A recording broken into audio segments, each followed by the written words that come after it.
Marie-Josée Pérec, l'une des plus grandes coureuses françaises, a vécu une vie remplie de sommets brillants et de sombres vallées de tristesse.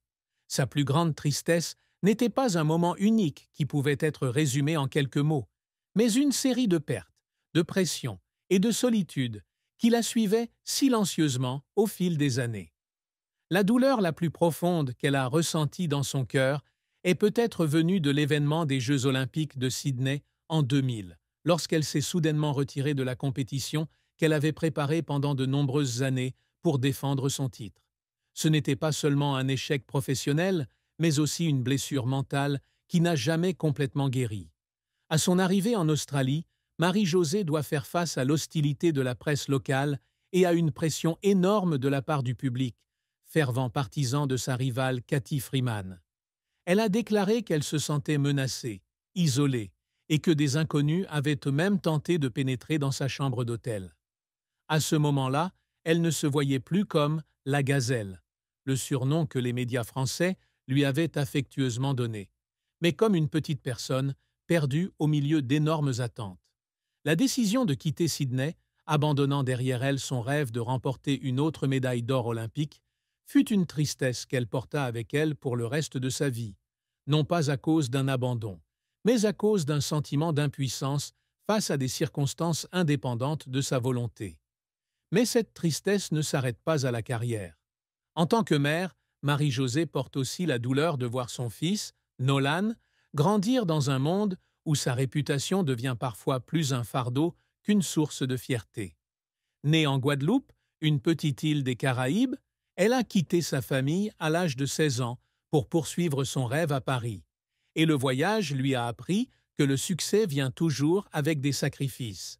Sa tristesse est aussi l'éloignement de sa terre natale, où elle ne peut pas souvent retourner pour se replonger dans ses souvenirs d'enfance, ou ressentir la chaleur de sa grand-mère Éléonore, celle qui l'a élevée dans ses premières années.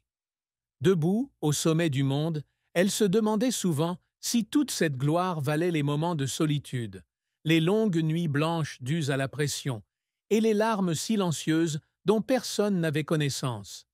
La carrière de Marie-Josée Pérec est une longue chronique, écrite à coups de sueur, de larmes et de victoires éclatantes qui ont fait plier le monde entier. Elle est née le 9 mai 1968 à Basse-Terre, en Guadeloupe, dans une famille modeste où l'amour du sport n'était pas évident. Elle a d'abord joué au basket-ball, mais une professeure d'éducation physique, Marie-Hélène Soual, a vu un potentiel inhabituel dans ses longues jambes et sa démarche gracieuse. À 16 ans, elle quitte l'île pour Paris, intègre l'Institut national du sport, INSEP, et de là commence son voyage à la conquête du monde. Son premier succès survient en 1988, lorsqu'elle bat le record de France du 400 mètres avec un temps de 50 et 1,35 secondes, une étape qui marque l'émergence d'une nouvelle star. Mais le véritable tournant s'est produit au championnat du monde de 1991 à Tokyo, où elle a remporté la médaille d'or du 400 mètres en 49,13 secondes, battant sa forte rivale Grit Breuer d'Allemagne de l'Est. C'était la première fois qu'elle ressentait le poids de la gloire, mais c'était aussi la première fois qu'elle comprenait que chaque victoire s'accompagne d'une pression plus grande. Les années suivantes furent l'âge d'or de Marie-Josée. Aux Jeux olympiques de Barcelone de 1992, elle monte sur la plus haute marche du podium avec la médaille d'or du 400 mètres, battant la précédente championne olympique Olga Brizgina avec un temps de 48,83 secondes. Elle est devenue la fierté de la France, un symbole de résilience et de talent. Le sommet de sa carrière eut lieu à Atlanta en 1996, lorsqu'elle marqua l'histoire avec un doublé de médailles d'or aux 200 mètres et aux 400 mètres, devenant ainsi la deuxième femme de l'histoire olympique à réaliser cet exploit après Valérie Briscoe-Hooks. Notamment, aux 400 mètres, elle a établi un record olympique de 48,25 secondes, un record qui a tenu pendant 28 ans jusqu'à ce que Marie-Lady Paulino le batte en 2024. Cette victoire n'était pas seulement une récompense pour son talent, mais aussi le résultat de mois d'entraînement rigoureux à Los Angeles, avec l'entraîneur John Smith et l'équipe HSI. Elle a dit un jour qu'il y avait des jours où elle courait jusqu'à ce que ses jambes tremblent, que son cœur batte comme s'il était sur le point d'éclater et que des larmes coulent sur son visage, non pas à cause de la douleur physique, mais à cause de la peur de l'échec qui la guettait toujours. Cependant, sa carrière n'a pas toujours été une ligne droite vers le haut. Après Atlanta, Marie-Josée a dû faire face à de cuisants revers.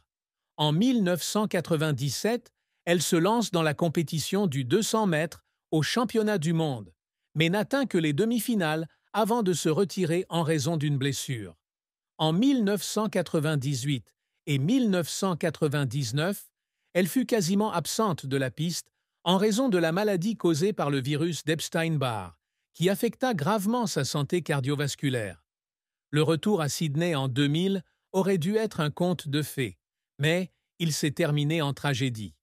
Lorsqu'elle a quitté l'aéroport de Melbourne pour s'envoler pour Singapour, laissant derrière elle les Jeux olympiques, elle a non seulement renoncé à la chance de concourir, mais a également laissé une partie de son âme sur le sol australien. L'effort pour revenir au sommet l'a fait pleurer plus d'une fois. Pas sur la piste, mais dans des moments d'introspection, lorsqu'elle se demandait si elle avait encore la force de continuer. Marie-Josée Pérec ne s'est jamais contentée d'être une bonne athlète. Elle a toujours rêvé d'accomplir des exploits qui allaient au-delà des médailles ou des records. Pour elle, le succès ne se résume pas seulement au titre, mais à la capacité de se dépasser, de briser toutes les limites que l'on impose à une fille de Guadeloupe.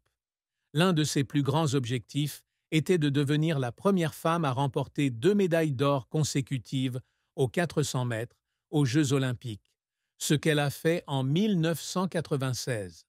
Mais plus que cela, elle voulait prouver qu'une femme de couleur d'une petite île pouvait se mesurer au plus grand nom du monde. Enfant, elle entendait dire que les Antillais sont paresseux et manquent d'ambition. Et ces mots sont devenus la force motrice qui l'a poussée à avancer, sans s'arrêter. Elle rêve également d'apporter la gloire à la France, non seulement par des victoires personnelles, mais aussi en inspirant la jeune génération.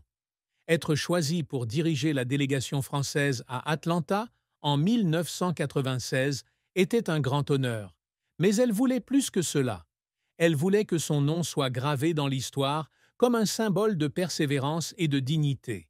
Cet exploit a été consolidé lorsqu'elle a été nommée chevalier de la Légion d'honneur en 1996, puis officier de la Légion d'honneur en 1913 par le président François Hollande, qui l'a qualifiée de l'une des meilleures athlètes de l'histoire de l'athlétisme français. Mais son plus grand rêve est peut-être de voir son fils Nolan fier de sa mère, pas seulement pour les médailles, mais pour la façon dont elle a vécu et combattu. Allumer la flamme olympique avec Teddy Riner à Paris 2024 est une nouvelle étape importante, prouvant que son héritage perdure non seulement dans le passé, mais aussi dans le futur. L'amour et le mariage dans la vie de Marie-Josée Pérec est une histoire à la fois douce et pleine de silence. Avant de rencontrer Sébastien Foucrat, elle avait connu une série de relations insatisfaisantes. L'un des hommes importants de sa vie était le coureur Antoine Maybank, qui était là pour elle pendant les années difficiles après Atlanta. Ils vivaient ensemble en Amérique et Antoine l'a accompagnée lorsqu'elle a quitté Sydney en 2000. Mais la relation n'a pas duré, la laissant avec une tristesse silencieuse quant à ce qui aurait pu se passer s'ils avaient trouvé un moyen de surmonter leurs différences. Marie-Josée parle rarement d'amour en entrevue, mais ce silence semble cacher un cœur brisé, qui a espéré, puis déçu. Tout a changé lorsqu'elle a rencontré Sébastien Foucrat, un ancien skieur acrobatique français qui a remporté une médaille d'argent aux Jeux olympiques d'hiver de 1998 à Nagano. Ils se sont rencontrés à une époque où tous deux avaient quitté les projecteurs de leur carrière sportive, et leur amour est né de la profonde compréhension entre deux personnes qui avaient vécu sous la pression d'être au sommet. En 2010, ils accueillent leur fils Nolan, une grande joie que Marie-Josée partage un jour comme la lumière de ma vie.